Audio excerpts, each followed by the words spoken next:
Pour une très grande partie des pays du continent africain, l'absence d'un véritable réseau routier reste toujours un obstacle à leur développement économique et social.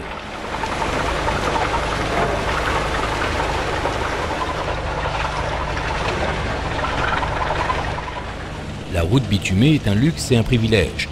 Rares sont les pays du continent à pouvoir mobiliser un autofinancement pour la construction de leurs routes.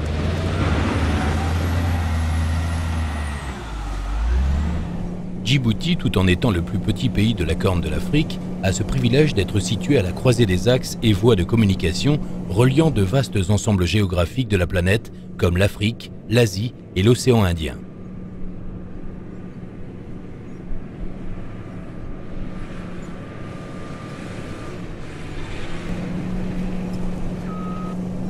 C'est au cœur de cet espace stratégique qu'une société reconnue dans la construction routière fait son apparition. La société Colas s'implante à Djibouti il y a plus de 30 ans dans un contexte marqué par des bouleversements géopolitiques sans précédent.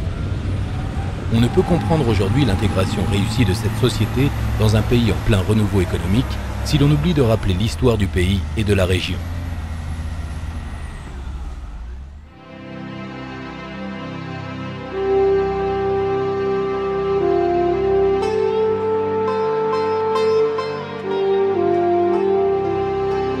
À la fin du XIXe siècle, la France ne s'est pas encore solidement implantée en mer Rouge, où les Anglais occupent déjà le Somaliland voisin et le port d'Aden. Les Italiens sont quant à eux déjà installés en Érythrée et disposent du port d'Assab. Djibouti est né du désir de la France de créer une voie commerciale viable sur l'axe stratégique de la mer Rouge, là où la puissance britannique d'Aden à Suez est omniprésente.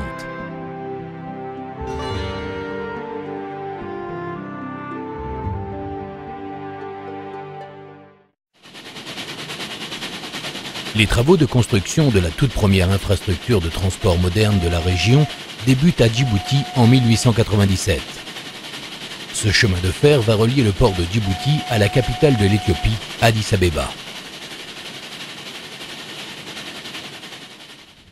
Les investissements colossaux consentis par les groupes privés de la haute finance européenne prennent des garanties nécessaires pour prévenir la réalisation de toute autre voie de communication terrestre concurrente et en particulier une route parallèle au chemin de fer. Cette clause de protection leur sera mutuellement assurée par l'État impérial éthiopien et la France.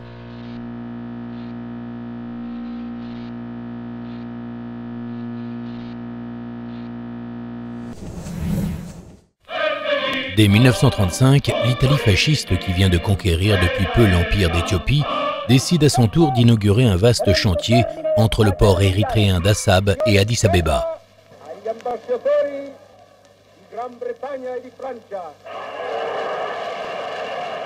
C'est une route goudronnée qui ouvrira après-guerre un nouveau débouché au commerce éthiopien. À la fin de la Seconde Guerre mondiale, la cession de l'Érythrée à l'Empire d'Éthiopie dès 1952 n'a pas permis de régler entièrement la question de l'accès direct de l'Éthiopie à la mer. Depuis le début du conflit, nous n'avons cessé de demander justice pour notre peuple. Une lutte armée de libération nationale, la plus longue du continent africain, débutera immédiatement, instaurant une insécurité permanente le long de l'axe routier reliant Addis Abeba à Assab.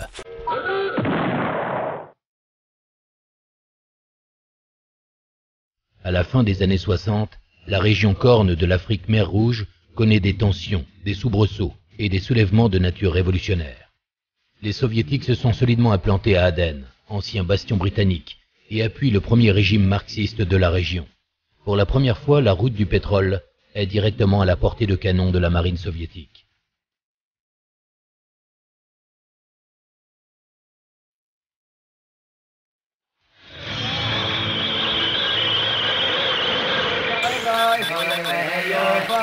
La Somalie bascule à son tour et proclame son obédience à Moscou en professant un socialisme dit scientifique.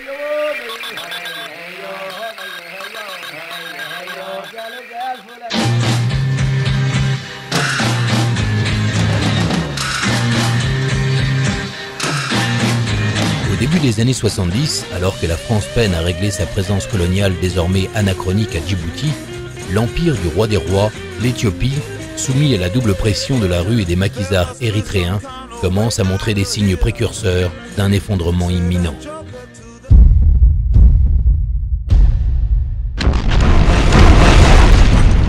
L'entente cordiale et séculaire entre la France et l'Éthiopie est compromise par ces nouveaux développements.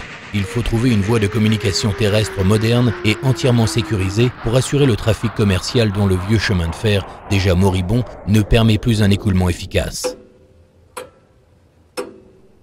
En 1972, la France, devant le caractère désormais dépassé de la clause de protection instaurant le monopole ferroviaire, parvient à arracher l'accord de l'empereur Haïlé Sélassié pour enfin construire une route goudronnée entre Djibouti et Addis-Abeba et assurer ainsi l'avenir et la viabilité économique de Djibouti.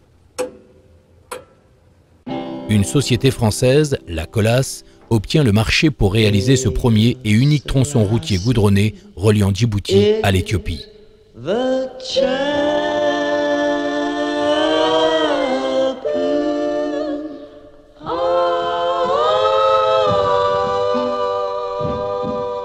Mais coup de tonnerre. Dans la stratégie de l'Occident en pleine guerre froide, le 12 septembre 1974, Haïlé Sélassié, 264e descendant de la dynastie salomonide fondée depuis 1278, est déposé et ensuite exécuté par une obscure junte militaire qui progressivement dévoilera à son tour son agenda marxiste et son alliance avec Moscou. Build your mind on this direction.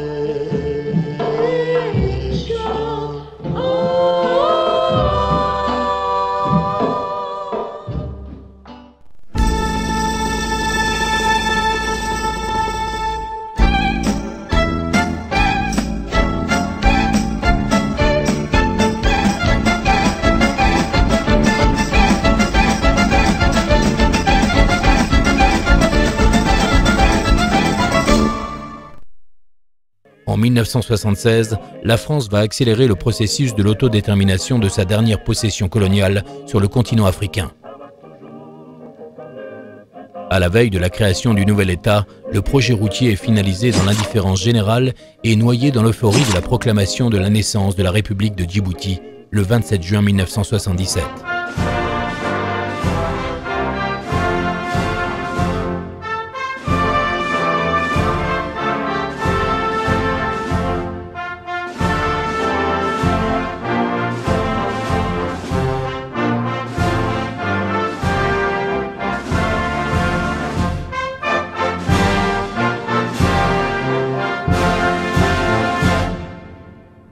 Mais le déclenchement simultané d'un conflit armé sanglant entre l'Éthiopie et la Somalie dans la région de l'Ogaden va constituer le plus grand défi de la stabilité de la jeune République qui accueille en quelques mois plus de 80 000 réfugiés, équivalent à un tiers de sa population.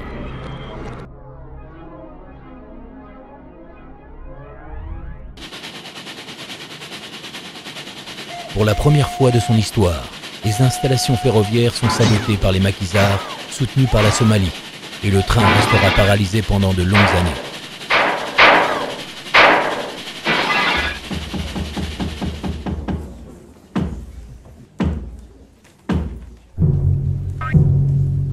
Entre le harcèlement de la rébellion érythréenne au nord et les coups de boutoir de l'armée somalienne dans le sud-est, l'Éthiopie est au bord de l'asphyxie.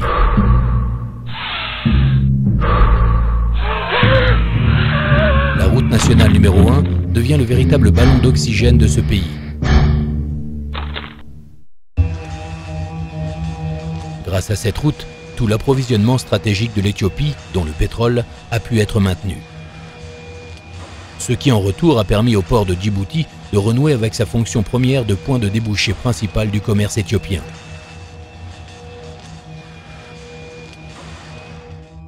En 1991, l'effondrement du dernier régime stalinien de la Corne de l'Afrique intervient avec la victoire militaire éclatante de la coalition des rébellions érythréennes et éthiopiennes. Un nouvel État indépendant, l'Érythrée, est proclamé en 1993.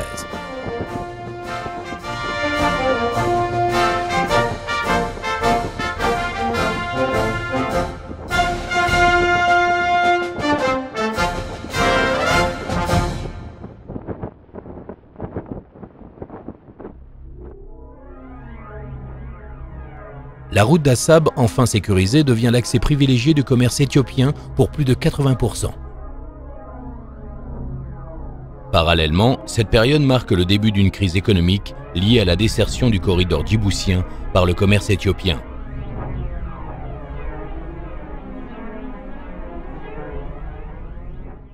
En 1997, un litige frontalier autour d'une zone dénuée de tout intérêt économique et stratégique conduit les deux alliés éthiopiens et érythréens à un conflit ouvert décrit par plusieurs experts comme étant la plus importante guerre conventionnelle du continent depuis la Seconde Guerre mondiale. Le port de Djibouti et ses infrastructures routières et ferroviaires vont une nouvelle fois offrir à l'Éthiopie une solution sécurisée à son enclavement séculaire. Cette actualité des événements politiques vient confirmer l'utilité sociale et économique d'une artère de communication qui donne à la société Colas une légitimité historique qui ouvrira tous les chapitres des livres d'histoire consacrés à l'introduction d'une route moderne dans le paysage djiboutien.